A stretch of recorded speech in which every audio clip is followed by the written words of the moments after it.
메이플자이가 이제 6월부터 입주라 네. 그 일부 지역만 전세 가격이 조금 입주 물량이 늘어나니까 보합 내지는 약보합세인 걸로 알고 있고요. 그 위에 지역은 다 우상향 방향을 가리키고 있어요. 강남 상구 전체적으로 보면은 전 월세 가격은 우상향하고 있다 이렇게 봐야 되겠죠.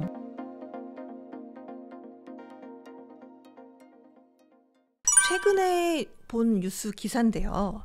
이 콧대 높던 서초 전셋값이 7주째 좀 하락했다라는 기사가 있는데, 사실 이 서울 전세는 계속 상승하는 걸로 알고 있는데 최근에 이제 강남 지역만 좀 전세가 하락했다고 합니다. 이게 뭐 최근에 이제 메이플자이 입주를 좀 앞두고 있는 상황이어가지고 많은 분들이 좀 관심을 갖기는 하는데, 현재 지금 좀 강남 시장 쪽의 전세 시장 분위기는 어떤가요? 그렇지 않은데 그 메이플자이가 이제 6월부터 입주라 네. 그 일부 지역만 전세 가격이 조금 입주 물량이 늘어나니까 조금 보합 내지는 약보합세인 걸로 알고 있고요. 그 위에 지역은 다 우상향 방향을 가리키고 있어요. 전체적으로 강남 상구 전체적으로 보면은 전 월세 가격은 우상향하고 있다 이렇게 봐야 되겠죠. 네. 그럼 이게 약간 일시적으로 조금 하락이다, 이쪽에 입주 물량이 있기 때문에 이렇게 보시는 건가요? 그렇죠. 네, 네. 네. 그게 이제 여기만 그런 것도 아니고요. 헬리오시티 입주할 때도 그랬고, 네네. 뭐 여러 대형 단지가 입주할 때는 시장의 흐름이 일시적으로 그럴 수 있습니다. 그렇다면 앞으로 이제 서울 부동산 시장의 이 전세 어떻게 조금 예상하세요? 전세하고 매매가는 비례합니다. 매매가가 상승한다라고 하면은 전세 가격도 우상향한다 이렇게 봐야 되겠죠. 물론 거기에 월세 가격 같이 우상향한다 이렇게 보면 될 거예요. 네. 이 월세가 최근 들어서 좀 많아지고 있는데, 월세가 많아지는 게 전세가 상승과도 좀 관계가 있을까요? 전셋값을 뭐 다 마련할 수 없으니까, 네. 네, 그만큼 올라가는 가격만큼 우리가 이제 월세살이를 할 수밖에 없는 거죠. 그래서 뭐 특이하게 우리나라에서만 지금 나타나고 있는 반전세라는 얘기가 나오잖아요. 예, 일부는 보증금으로, 일부는 월세로, 네, 이러한 현상들이 지속될 것 같습니다. 사실 지금 현재 서울의 전세가가 오르고 있긴 한데 전세가율이 굉장히 높은 상태는 아니잖아요. 전세가율 비율은 지금 매매가율 대비해서 55% 수준으로 알고 있습니다. 50에서 55% 수준으로 알고 있고, 이게 지금 60% 넘은 데는 없다 이렇게 보고 있어요. 이게 이제 높은 편은 아니죠. 네. 네. 그러면 올 하반기에 조금 부동산 시장이 활성화될 걸로 예상을 하시면 가격이 오를 거라고 예상을 하시는데, 그럼 덩달아서 전세가율도 좀 높아질 거라고 보시나요? 강남 상구에서는 전세가 비율이 그렇게 높지는 않을 거예요. 예.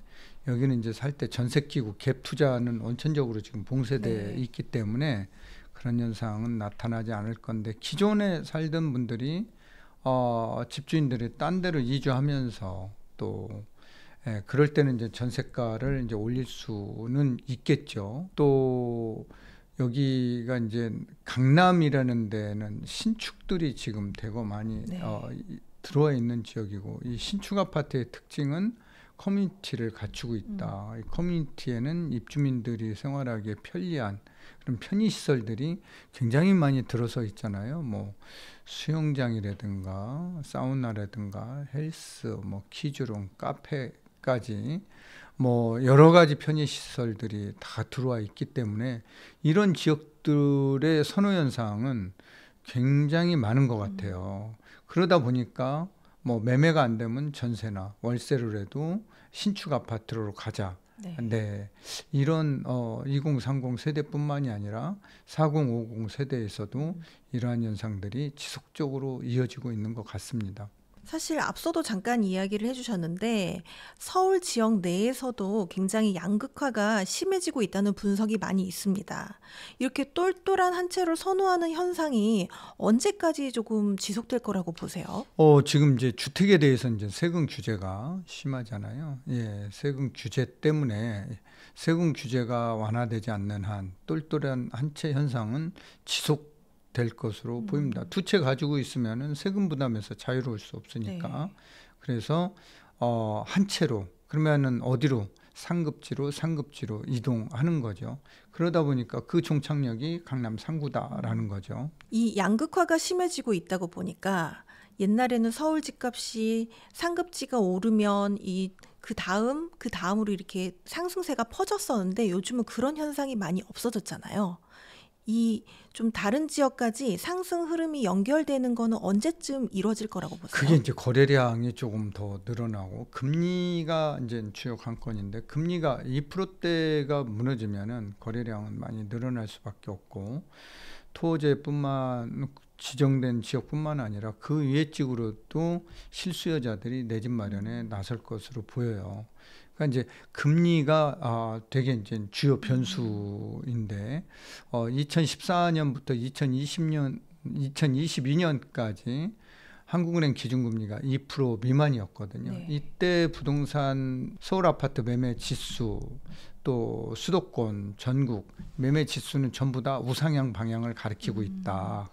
이런 것들을 감안해 보면은 올해 금리가 2%대 미만으로 떨어지면 2%가 무너지면은 거래량이 늘어나면서 서울 외곽 지역, 수도권 네. 일부 지역까지도 내 집 마련에 나서는 실수요자들이 늘어날 것이다. 이렇게 예상이 되고 있습니다. 사실 서울 부동산이 최근에 좀 단기적으로 급등을 하는 모습을 보여서 매수를 빨리 서둘러야 되나 이렇게 고민을 하시는 분들이 많이 있습니다. 지금 시점에서 좀 매수하는 거는 어떻게 보세요? 지금 늦었죠, 뭐. 네. 어제 사야지. 네. 어제보다 오늘이 더 비싼 거잖아요. 네. 근데 이제 그거를 못 하는 게 오늘의 가격을 인정할 수가 없는 거죠. 많은 분들이 부동산 아파트 가격을 주식 가격 보듯이 이렇게 이제 여기면 안 된다라는 거죠. 5년 단위 적어도 10년 단위로 이렇게 끊어서 보면은 시장 가격은 분명히 올라와 있다. 우리가 지난해 명목 GDP가 6.2%였고 실질 GDP가 2%였거든요. 그 갭이 4.2%포인트인데 이만큼이 물가 상승률이라는 거였거든요.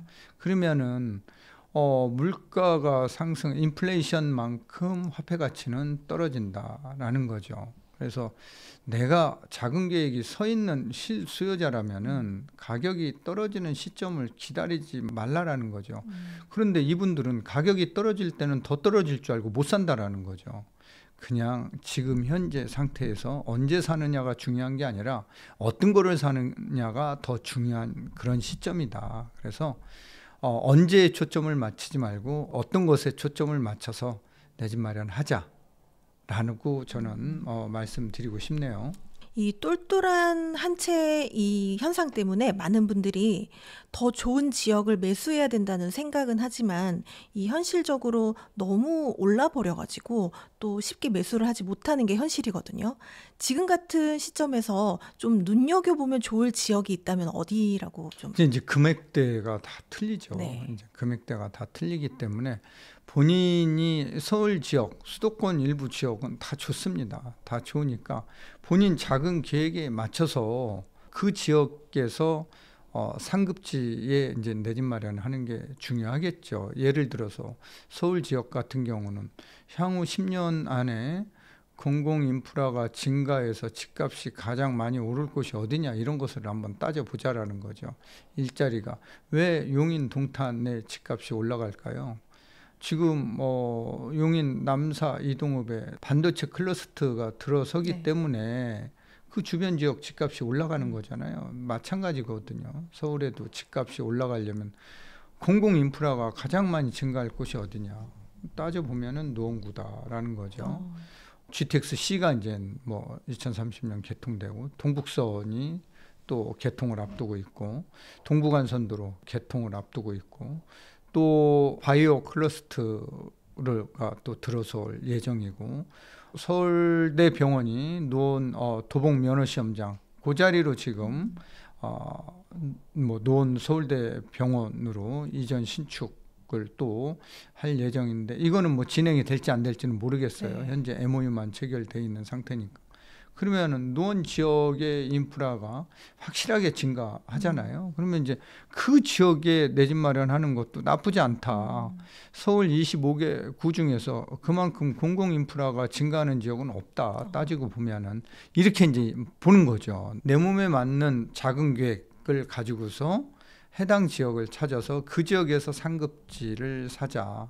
그래서 돈이 있다라고 내 집 마련하는 건 아닌 것 같아요. 요즘은 공부하지 않으면은 내 집 마련하기 돈이 있다라고 해서 쉽지 않아요. 네. 네, 네.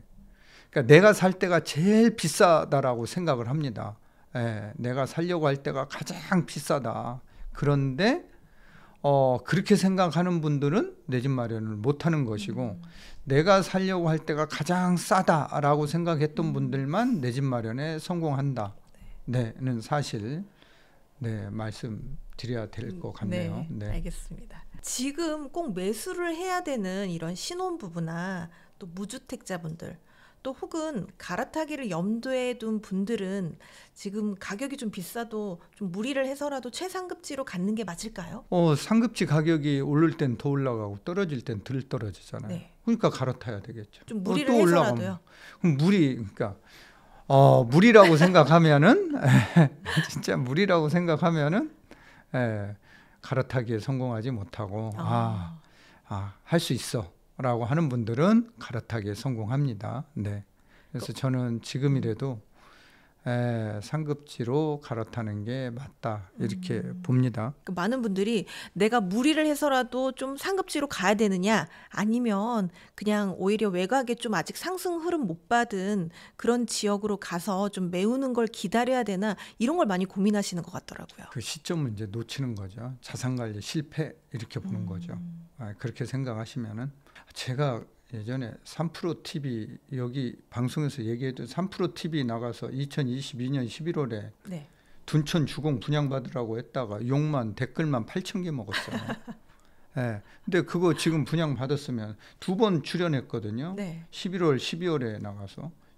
근데 미분양이 1,400가구가 났잖아요. 그거 분양받아라라고 했다가도 욕을 그렇게 먹은 거예요. 지금 뭐 84 기준으로 해서 보면은 분양가 대비 지금 2년 반 됐지만 한 18억 정도 자본이득이 생긴 거잖아요. 이런 걸 감안했을 때 여러분들 저는 IMF 때도 시장을 봐왔고 금융위기 때도 현장에서 시장을 봐왔고 지금도 현장을 보지만 좋은 아파트들은 다 미분양이었다. 이렇게 보시면 됩니다. 네, 반포에 있는 레미안 퍼스트지. 반포자에 미분양 났잖아요. 아크로 리버파크, 레미안 대치팰리스 미분양 났잖아요. 엘리트라고 하는 잠실 이거 다 미분양 났었잖아요. 자, 이런 걸 감안했을 때 여러분들 둔천 주공 올림픽파크 포레온이죠. 이게 불과 2년 반 전의 일입니다. 이거 미분양 났었잖아요. 네. 그러니까 미분양 나는 것들은 경제가 안 좋을 때 미분양이 납니다. 근데 입지나 여러 가지 상황을 고려를 해야 되는데 그럼에도 불구하고 미분양이고 경제가 안 좋고 우리나라 경제는 매번 안 좋다라고 해요. 작년에도 안 좋았고 재작년에도 안 좋았고 매번 안 좋다라고 하는데 성장은 계속 하고 있잖아요. 그렇죠? 이런 걸 감안했을 때 여러분들 내 집 마련하는 게 이익인지 안 하는 게 이익인지 부모님 세대를 보고 판단하시기 바랍니다. 주변 내 집 마련한 친구들을 보고 판단하시기 바랍니다. 요즘 같은 때 갈아타기를 한다면 지금 뭐 상급지 같은 경우는 오르는 폭이 더 큰 상황이잖아요. 내 집을 팔고 갈아타기 할 집을 사는 게 맞을까요? 아니면 먼저 사고 내 집을 파는 게 맞을까요? 안 팔리면 어떡해요? 작은 계획에 실수할 수 있고요. 그래서 먼저 매도하고 매도 계약서 쓰는 날 매수 계약까지 동시에 해야 되겠죠. 네. 그래서 상급지로 갈아탈 때는 한 달 있다 계약해야지 2달 있다 해야지 이러면 안 됩니다. 우리 집이 팔리는 그날 내가 가려고 하는 상급지 매수 갈아탈 아파트 계약서도 같이 써야 된다는 사실 꼭 알아두시기 바랍니다. 많은 분들이 또 놓칠 수 있는 그런 부분이겠네요. 네. 그렇다면 지금 시점에서 이 서울 내에서 좀 투자 가치가 가장 높은 지역이 있다고 하면 어디라고 생각하세요? 그 정부에서 가르쳐 줬잖아요. 서울시에서 토지 지역으로 지정된 네. 지역들 사시면 됩니다. 네. 너무 비싸서 쉽게 네. 이제 접근을 못 하시는 게 네. 이제 이유라서 조금 거기보다 가격대가 낮은 데 중에는 없을까요? 한강 벨트 중심으로 보시면 좋을 것 같아요. 네, 네. 항상 이야기해 주시네요. 한강벨트가 가장 네. 좋다고. 네. 네, 그쪽 지역 중에서 좀 네. 말씀하셨던 입지를 보시고 결정을 하시는 게 네, 가장 좋은 네, 네. 방법이겠네요. 네.